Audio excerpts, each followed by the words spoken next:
My name is Mark, and I used to be a successful businessman. I had it all: a thriving business, a beautiful home, and a loving wife, Emma. We had been together for over a decade, building our life from scratch. Emma was my rock, my confidant, my partner in every sense of the word. Or so I thought. Life can be unpredictable. One moment you're on top of the world, and the next you're watching everything you built crumble into dust. That's exactly what happened to me. My business began to falter due to some bad investments and an economic downturn. It was a slow descent, but eventually I lost everything. Our luxurious lifestyle was reduced to mere survival. It was during this difficult time that I started noticing changes in Emma. At first, they were subtle, a little more distant, a little less affectionate. I chalked it up to stress. Losing everything we'd worked so hard for was bound to take a toll on her too. But as time went on, the signs became more glaring. One evening, after another grueling day of job hunting, I came home to find Emma getting ready to go out. She was dressed in a way I hadn't seen in months. High heels, a tight dress, perfectly applied makeup. "Going somewhere?" I asked, trying to sound casual but feeling a knot form in my stomach. "Oh, just out with some friends," she replied, not meeting my eyes as she rummaged through her purse. "Which friends?" I pressed, feeling an uneasy suspicion creeping in. "Just some girls from the gym," she said, her tone a little too breezy. "You know, to take my mind off things." "Okay," I said, forcing a smile. "Have fun." As she left, I couldn't shake the feeling that something was off. Emma had never been the type to go out much, especially not without telling me details. I decided to let it go for the time being, hoping it was just my own paranoia playing tricks on me. But the unease lingered. Over the next few weeks, I noticed more discrepancies. Emma's gym sessions became more frequent and longer. She started getting mysterious phone calls and texts that she would quickly hide from me. Whenever I asked about her day, her answers were vague and evasive. One night, after Emma had gone to bed, I decided to check her phone. It was a step I never thought I'd take, but the nagging suspicion had become too much to bear. Her phone was locked, of course, but I'd seen her enter the passcode enough times to know it. My hands shook as I typed it in and started scrolling through her messages. There they were, texts from a number I didn't recognize. Messages filled with flirtatious banter and intimate details. My heart sank as I read them, the words blurring together as my vision clouded with tears. I confronted Emma the next morning. "Who is he?" I demanded, holding up her phone. "What are you talking about?" she asked, her eyes widening in feigned innocence. "Don't play dumb with me, Emma. I saw the messages. Who is he?" For a moment she just stared at me, and then her expression hardened. "It's not what you think," she said. "He's just a friend." "A friend? You expect me to believe that? After everything we've been through? You're going to lie to my face?" "Yes, Mark. A friend. Someone who understands what I'm going through." "And I don't? After everything we've lost, you're turning to someone else for comfort?" The argument escalated, voices rising, accusations flying. But in the end, she stuck to her story. I wanted to believe her. God, how I wanted to believe her. But the doubt had already taken root, and it grew with every passing day. Weeks went by, and things only got worse. Emma was more distant than ever, and I was spiraling into a dark place. The betrayal I felt was all-consuming, and I couldn't focus on anything else. I had to know the truth. One afternoon I decided to follow her. She told me she was going to the gym, but I had my doubts. I waited until she left and then tailed her in my car. Sure enough, she didn't go to the gym. Instead, she drove to a fancy hotel on the other side of town. My heart pounded in my chest as I watched her get out of the car and walk into the lobby. I parked and followed her inside, keeping my distance. She took the elevator up to the 10th floor. I waited a few minutes before taking the next one. When I reached the 10th floor, I saw her standing in the hallway, looking around nervously. Then a door opened and a man stepped out. A man I recognized all too well. It was Jake, my best friend. I stood there, frozen in shock. Jake, my best friend since college, the guy who had been my best man at my wedding, was the one meeting Emma at the hotel. My mind raced, trying to make sense of the betrayal. How long had this been going on? How could I have been so blind? I took a few deep breaths, trying to steady myself. I needed to get closer, to see what was happening with my own eyes. I crept down the hall, staying close to the wall, and watched as Jake and Emma embraced. The sight made my stomach churn. They kissed, and I felt like I was going to be sick. I backed away, trying to process what I had just seen. It was one thing to suspect your wife of cheating, but to see it happening, to know it was with your best friend, it was a whole different kind of pain. I needed to confront them, but I wanted to be smart about it. Bursting in now would only cause a scene and might not give me the answers I needed. I decided to follow them. I hurried back to the elevator and descended to the lobby, hiding behind a pillar as I watched the elevator doors open. Emma and Jake stepped out, holding hands and laughing. They walked through the lobby and out the front door, oblivious to my presence. I trailed them to Jake's car, parked just outside the hotel. They got in, and I quickly slipped into my own car, keeping a safe distance as they drove off. They headed to a restaurant, one of those upscale places Emma and I used to frequent before everything went south. It hurt seeing her so at ease, enjoying the life we once had, but with someone else. Inside the restaurant, I found a table in the corner with a clear view of them. I couldn't hear their conversation, but their body language said it all. They were intimate, familiar, comfortable in each other's company in a way that made my heart ache. After they finished their meal, they drove to a secluded park. They got out and walked along a path, eventually stopping at a bench overlooking a small lake. I parked and watched from a distance, the peaceful setting contrasting sharply with the turmoil inside me. Finally, I couldn't take it anymore. I approached them, my steps heavy, my heart pounding. They didn't notice me until I was almost upon them. When Emma looked up and saw me, her eyes widened in shock. "Mark?" she stammered, pulling away from Jake. "What are you doing here?" "I could ask you the same thing," I said, my voice trembling with anger and betrayal. "How long has this been going on, Emma?" Jake stood up, his expression a mix of guilt and defiance. "Mark, listen, we didn't mean for this to happen." "Didn't mean for what to happen?" I spat. "For you to screw my wife behind my back? My wife, Jake, how could you do this to me?" Emma's face crumpled, tears welling up in her eyes. "Mark, I'm so sorry, it just happened. I didn't know how to tell you." "How long?" I demanded, my voice cracking. "How long have you been cheating on me?" Emma looked down, unable to meet my gaze. "A few months," she admitted quietly. I turned to Jake, my fists clenched at my sides. "And you? You're supposed to be my friend, my brother." "Mark, I never wanted to hurt you," Jake said, taking a step back. "But things between you and Emma—" "Don't you dare try to justify this," I interrupted, my voice rising. "You don't get to explain away your betrayal." Emma reached out to me, her hand trembling. "Mark, please, can we just talk about this?" I recoiled from her touch. "Talk about what, Emma? How you broke my heart?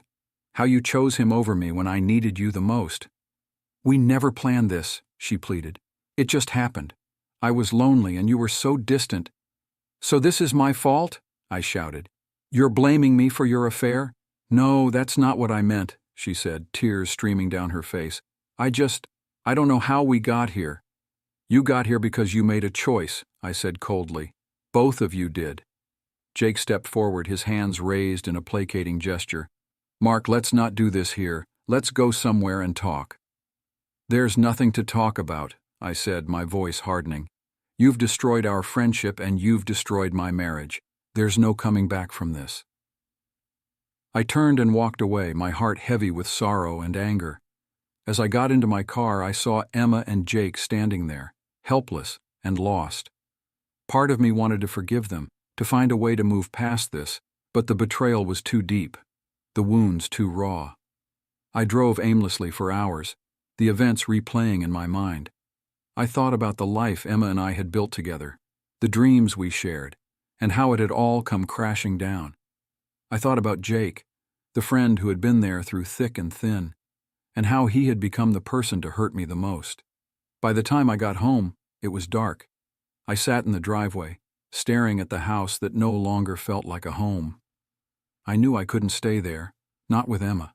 The trust was shattered, and there was no way to rebuild it. The next morning I packed a bag and left a note for Emma. I told her I needed time to think, to figure out what to do next. I didn't know where I was going, but I knew I couldn't stay. I spent the next few days in a haze, staying at a cheap motel on the outskirts of town. The betrayal by Emma and Jake consumed my thoughts, and I couldn't escape the images of them together. Sleep was impossible, and when I did manage to drift off, I was haunted by nightmares of their deceit. One evening, as I lay on the uncomfortable motel bed, my phone buzzed. It was a text from Jake. "We need to talk, please." I stared at the screen, my anger flaring up again. The nerve of him to reach out after everything he had done. But I knew I needed to face this head on. Avoiding it wouldn't make the pain go away.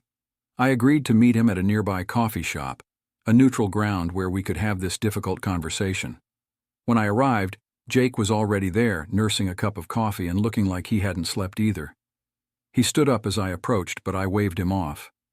"Let's just sit," I said curtly. "Mark, I'm so sorry," he began, his voice earnest but shaky. "I never wanted to hurt you, Emma and I. It just happened." I clenched my jaw, trying to keep my composure. "How long, Jake? How long have you been sleeping with my wife?" Jake looked down, shame evident in his eyes. "About 6 months," he admitted.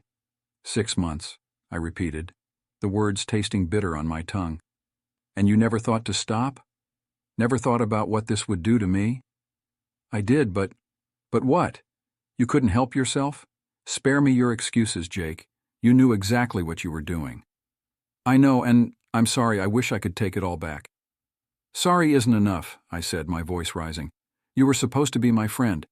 You were supposed to have my back." Jake looked genuinely remorseful, but it did little to soothe the rage inside me. "I can't change what happened, but I want to make it right," he said. "Make it right?" I scoffed. "How do you propose to do that?" "Whatever it takes," he said earnestly. "I'll do whatever it takes to earn your forgiveness." I leaned back in my chair, my anger simmering just below the surface.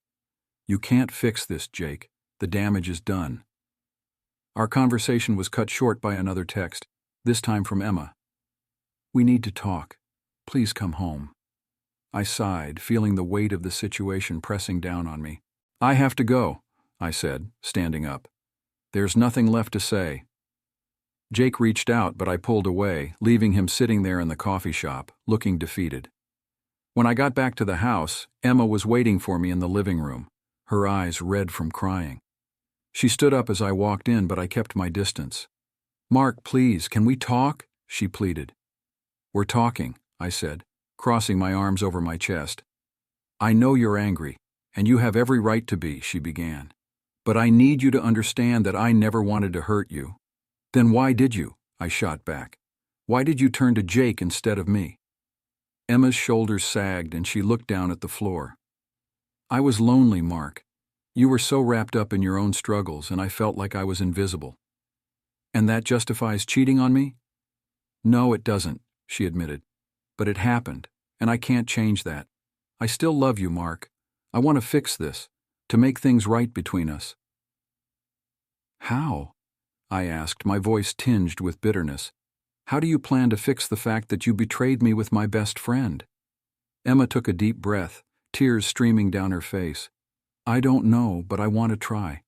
I want to go to counseling, to do whatever it takes to rebuild our marriage." I shook my head, the pain too fresh, too raw. "I don't know if that's possible, Emma. You've broken something that can't be easily repaired." "But we can try," she insisted. "Please, Mark, I don't want to lose you." I looked at her, the woman I had loved for so many years, and felt a mix of anger, sorrow, and confusion. Part of me wanted to believe we could work through this, but another part of me knew that the trust was gone. "Give me some time," I said finally. "I need to think." Emma nodded, wiping her tears. "Take all the time you need. They'll be here, waiting." I left the house again, needing to clear my head. As I drove aimlessly around town, I couldn't shake the feeling that I needed to confront Jake one last time, not for closure, but for something more primal, more visceral. I found myself driving to his house, my anger building with every mile. When I arrived, I saw his car in the driveway. I got out and walked up to the front door, my fists clenched at my sides. I pounded on the door, and after a few moments Jake opened it, his expression wary. "Mark, what are you doing here?" I didn't answer. Instead, I shoved him back, my anger boiling over. "How could you, Jake? How could you betray me like that?" "Mark, calm down," he said, trying to back away. "Calm down," I shouted. "You ruined my marriage. You destroyed my life." Jake tried to defend himself, but I was beyond listening. I lunged at him, and we both fell to the floor, grappling and throwing punches. Years of friendship and loyalty evaporated in an instant as we fought, each blow fueled by anger and betrayal. Eventually, we both collapsed, exhausted and bruised. I looked at him, the man who had been my closest friend, and felt a deep, aching sorrow. "This isn't going to fix anything," Jake said, his voice weak. "I know," I replied, my breath coming in ragged gasps, "but it needed to be done." We lay there in silence for a while, the weight of our actions settling over us. I knew then that there was no going back. Our friendship was over, and my marriage was beyond repair. I got up, leaving Jake on the floor, and walked out of his house for the last time. As I drove away, I felt a strange sense of clarity. I knew what I needed to do next. After leaving Jake's house, I drove aimlessly, my mind a whirlwind of emotions. I replayed the fight in my head, feeling both regret and satisfaction. The physical confrontation had provided a momentary release, but it did nothing to ease the pain of betrayal that gnawed at my insides. I found myself at a small, quiet park on the outskirts of town. I parked the car and got out, needing to clear my head. The sun was setting, casting long shadows across the empty playground. I walked over to a bench and sat down, staring at the fading light. My phone buzzed again, another text from Emma.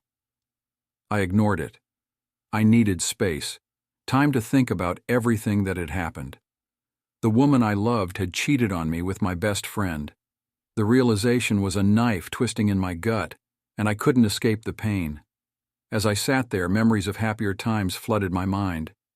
Emma and I had met in college, and it had been love at first sight. We had built a life together, shared dreams, and faced challenges hand in hand. How had it all gone so wrong? When had we started drifting apart? I remembered the early days of our marriage, when we were inseparable. We used to laugh so much, talk about everything, and dream big dreams for the future. But as the years went by, life's pressures had taken their toll. My business had grown, demanding more of my time and energy. Emma had been my support system, but I realized now that I had taken her for granted. Lost in thought, I didn't notice the man approaching until he was right in front of me. I looked up and recognized Tom, another old friend from college. He had always been the calm, level-headed one in our group. "Hey, Mark," he said, sitting down next to me. "I heard about what happened. Are you okay?" I shook my head, feeling a lump form in my throat. "No, Tom, I'm not. I don't think I ever will be." Tom nodded, his expression sympathetic. "I can't imagine how hard this must be for you. Do you want to talk about it?" "I don't know," I said, staring at the ground. "I don't even know where to start."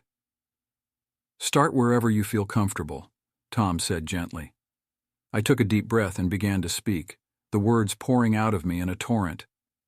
I told Tom about the slow unraveling of my marriage, the suspicions, and the discovery of Emma's affair with Jake. As I talked, the full weight of my emotions hit me, and I found myself choking back tears. Tom listened without interrupting, his presence a steadying influence. When I finally finished, I felt a strange sense of relief, as if a heavy burden had been lifted from my shoulders. "I don't know what to do, Tom," I said, my voice barely above a whisper. "I feel so lost." "You've been through a lot," Tom said thoughtfully. "It's natural to feel overwhelmed, but you're strong, Mark. You'll get through this." "How?" I asked, my voice tinged with despair. "How do I move on from this?" "One step at a time," Tom replied. "Focus on taking care of yourself. Surround yourself with people who care about you. And remember, it's okay to feel what you're feeling. You don't have to have all the answers right now." We sat in silence for a while, the sounds of the park fading into the background. Tom's words gave me a small measure of comfort, but the road ahead still seemed daunting. "I can't believe Jake would do this to me," I said finally, breaking the silence. "He was like a brother to me." "I know," Tom said. "People can surprise you in the worst ways, but you can't let his betrayal define you. You're more than what's happened to you." I nodded, appreciating his support. "Thanks, Tom. It means a lot that you're here." "Any time, Mark," he said, standing up. "You don't have to go through this alone." I watched him walk away, feeling a bit more grounded. I knew I had a long way to go, but Tom's words had given me a glimmer of hope. I sat in the park for a while longer, gathering my thoughts and trying to make sense of my emotions. When I finally returned to the motel, I felt a bit more composed. I knew I needed to confront Emma one last time, to have an honest conversation about our future. The thought of facing her again was daunting, but it was necessary. The next morning I called Emma and asked her to meet me at a cafe we used to frequent. It was a neutral place, one that held memories of happier times. She agreed, her voice sounding strained. As I waited for her to arrive, I felt a knot of anxiety in my stomach. When she walked in, she looked tired and anxious. We sat down, and for a moment neither of us spoke. "Thank you for meeting me," I began, my voice steady but soft. "Of course," Emma replied, her eyes filled with sadness. "Mark, I'm so sorry for everything. I know I've hurt you deeply." "I need to understand, Emma," I said, leaning forward. "Why? Why did you turn to Jake?" Emma sighed, her shoulders slumping. "I was lonely, Mark. You were so focused on the business, on trying to save everything, that I felt like I didn't matter anymore. Jake was there, he listened, and one thing led to another. It wasn't planned, and I never meant for it to happen." "Do you love him?" I asked, the question burning in my mind. She hesitated, then shook her head. "No, it was never about love. It was about feeling needed, feeling seen. But I realize now how wrong it was, and I regret it more than you can imagine." I looked into her eyes, searching for the truth. "Can you honestly say you want to fix this? That you're willing to do whatever it takes?" "Yes," she said, tears welling up. "I love you, Mark. I made a terrible mistake, but I want to make things right." I took a deep breath, weighing my next words carefully. "I need time, Emma. This isn't something that can be fixed overnight. Trust has been broken, and I don't know if it can be rebuilt. But I'm willing to try for now." Emma nodded, tears streaming down her face. "Thank you, Mark. I'll do whatever it takes." We talked for a while longer, laying out the groundwork for how we would proceed. Counseling was a must, as was complete transparency. Emma agreed to cut all ties with Jake, and I made it clear that rebuilding our marriage would be a long, difficult process. When we left the cafe, I felt a mixture of hope and apprehension. The path ahead was uncertain, but at least we were taking the first steps toward healing. I knew it wouldn't be easy, and part of me doubted if it was even possible. But for now, it was enough to try. As I drove back to the motel, I felt a strange sense of calm. The storm of emotions that had raged inside me was beginning to subside, replaced by a tentative hope. I didn't know what the future held, but I was determined to face it head-on, one step at a time.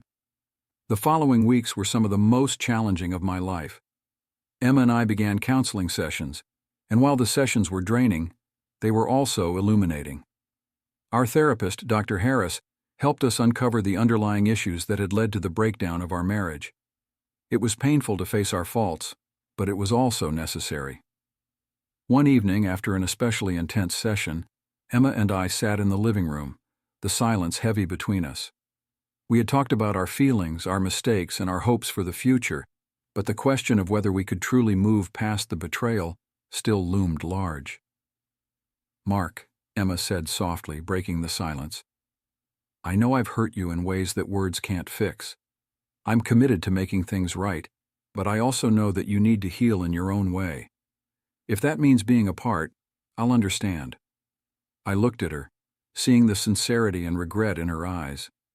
It was a stark contrast to the deceitful woman I had discovered months ago. "Emma, I appreciate everything you're doing, but I'm still struggling.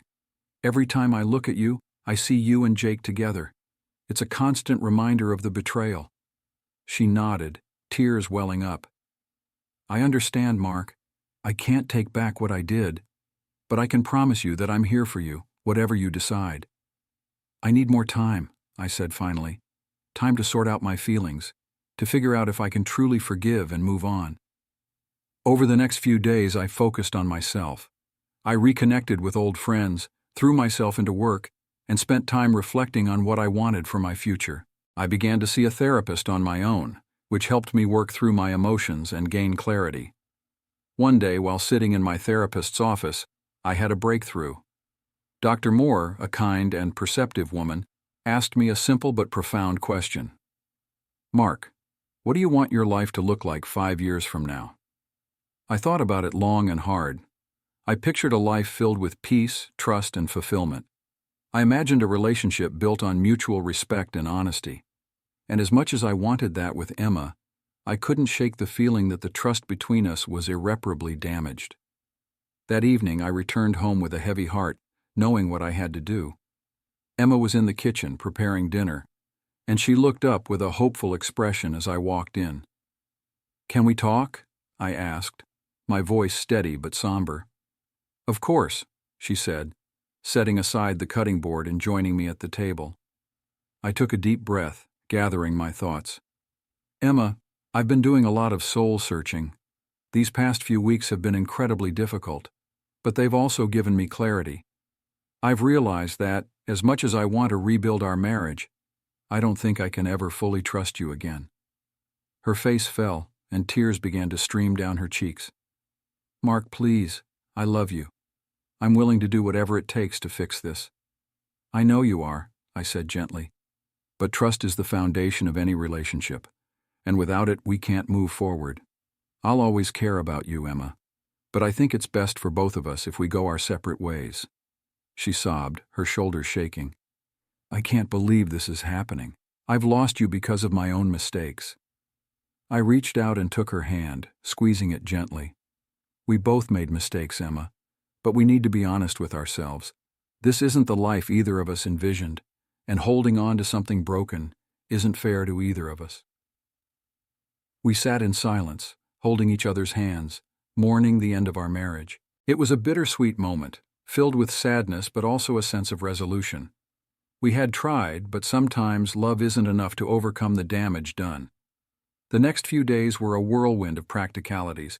We began the process of separating our lives, dividing assets, discussing living arrangements, and contacting lawyers.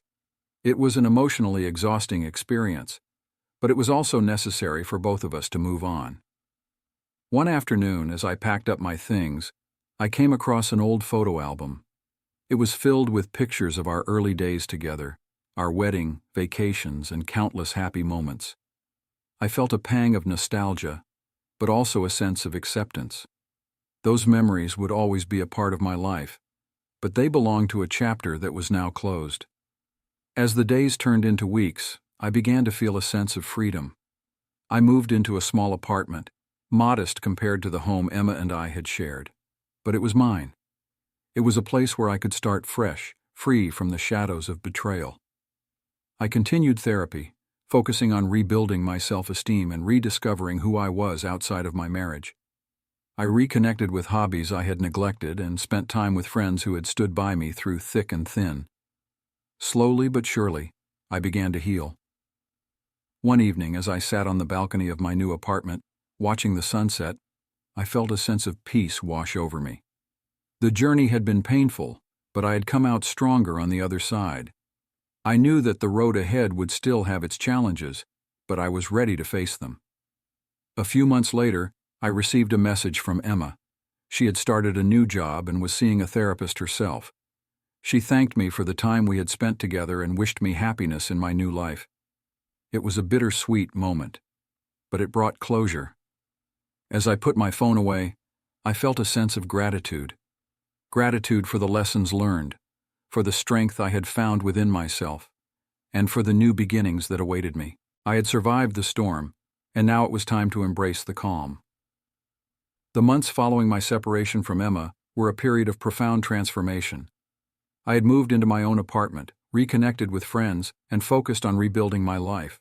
The journey had been painful, but I had emerged stronger, with a clearer sense of who I was and what I wanted for my future.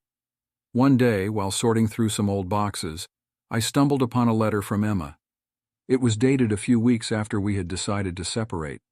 I hadn't noticed it before, tucked away among the remnants of our shared life. With a mixture of curiosity and trepidation, I opened it and began to read. Mark, I know this letter might come as a surprise, but I felt the need to put my thoughts and feelings into words. Our separation has been one of the most challenging experiences of my life, and I've had a lot of time to reflect on everything that happened. I want to start by saying how deeply sorry I am for the pain I caused you. There are no excuses for my actions, and I will always regret the choices I made. Betraying your trust was the biggest mistake of my life, and I can only hope that one day you might find it in your heart to forgive me, even if we can never be together again. I've been seeing a therapist, and it's helped me understand the depth of my mistakes and the reasons behind them. I realize now that I was looking for validation and comfort in all the wrong places, and I hurt the person who mattered most to me in the process. Thank you for the years we spent together. Despite everything, those were some of the happiest times of my life. I will always cherish the memories we made and the love we shared. I wish you nothing but happiness and fulfillment in the future. You deserve all the good things life has to offer. Take care, Emma. As I finished reading, I felt a mix of emotions, sadness, regret, but also a sense of closure. Emma's words were a poignant reminder of the good times we had shared and the lessons we had both learned from our mistakes. It was a chapter that had shaped us, but it was time to fully close it and move on. Over the next few months, I continued to focus on my own growth and healing.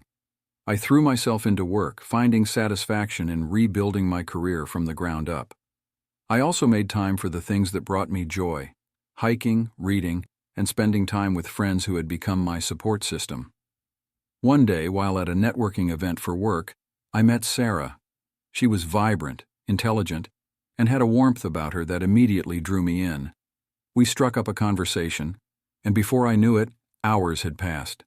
It felt effortless, natural, and for the first time in a long while, I felt a spark of genuine excitement.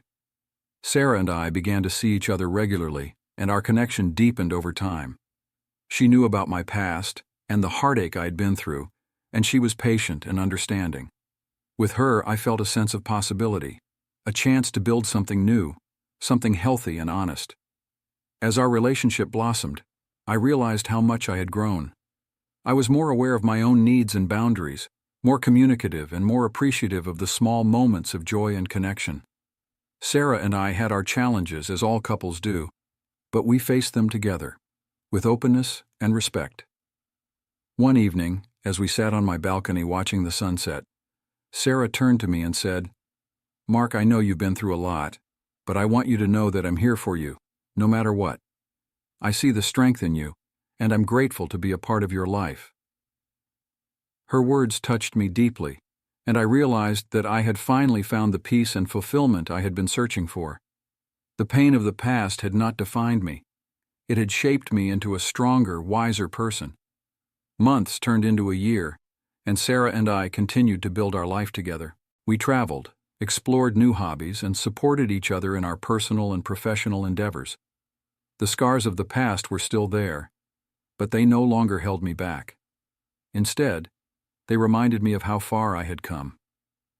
One evening, as we were preparing dinner together, Sarah looked at me and smiled. "You seem happy, Mark," she said. "I am," I replied, pulling her into a warm embrace. "Happier than I've been in a long time." As I held her, I felt a deep sense of gratitude.